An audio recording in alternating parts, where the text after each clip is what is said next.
రైతు సోదరులకి good news. ఈ ఏడాది ఋతుపవనాలు రావాల్సిన సమయం కన్నా ఒక వారం రోజులు ముందుగానే వచ్చాయని ఆనందం కనుమరుగైపోయింది. ఎందుకంటే జూన్ మాసంలో దాదాపుగా 20 రోజుల పాటు సరైన వర్షాలు లేవు.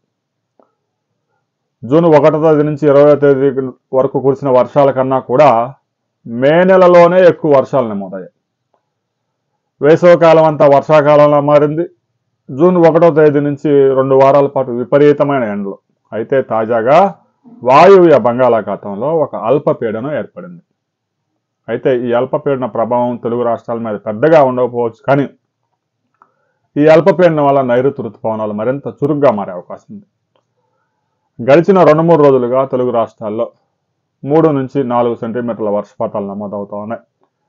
చాలా ప్రాంతాల్లో అయితే 5-6 మిల్లీమీటర్లు, కొన్ని ప్రాంతాల్లో 13, 14, 15, 22 మిల్లీమీటర్ల దాకా వర్షపాతాలు నమోదవుతున్నాయి. అక్కడక్కడ భారీ వర్షాలు కురుస్తూ ఉన్నాయి.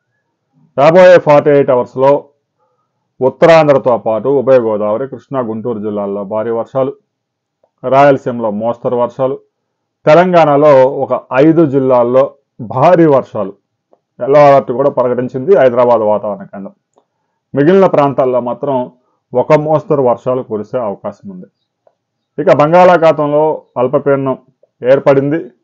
దాని ప్రభావం ఒడిశా, పశ్చిమ బెంగాల్, అటు బంగ్లాదేశ్ వైపుగా ప్రభావం చూపబోతా ఉంది. దాని ప్రయాణానికి సంబంధించి ఈరోజు మధ్యాహ్నానికి మరింత స్పష్టత వస్తుంది. అయితే ఇప్పటికే ఆవరించి ఉన్న 2 అల్పపీడన ద్రోణులు, వీటి ప్రభావంతో 2 తెలుగు రాష్ట్రాల్లో రాబోయే 2 రోజుల పాటు విస్తారంగా వర్షాలు కురిసే అవకాశం ఉంది. అన్ని ప్రాంతాల్లో మోస్తరు వర్షాలు, 1-2 ప్రాంతాల్లో భారీ వర్షాలు నమోదయ్యే అవకాశం ఉందని అమరావతి వాతావరణ కేంద్రం స్పష్టం చేసింది. గడిచిన 24 గంటల్లో కృష్ణా జిల్లాలో చాలా ప్రాంతాల్లో 2 నుంచి 3 సెంటీమీటర్ల వర్షపాతాలు నమోదయ్యాయి. గుంటూరు జిల్లాలో కూడా 2 నుంచి 4 సెంటీమీటర్ల వర్షపాతం నమోదైంది. రాయలసీమలో కొన్ని ప్రాంతాల్లో 14 నుంచి 15 మిల్లీమీటర్ల వర్షపాతాలు నమోదయ్యాయి. తెలంగాణలో ముఖ్యంగా ఖమ్మం, ఆదిలాబాద్, నిజామాబాద్ ఈ జిల్లాల్లో 2 నుంచి 4 సెంటీమీటర్ల వర్షపాతాలు పడ్డాయి.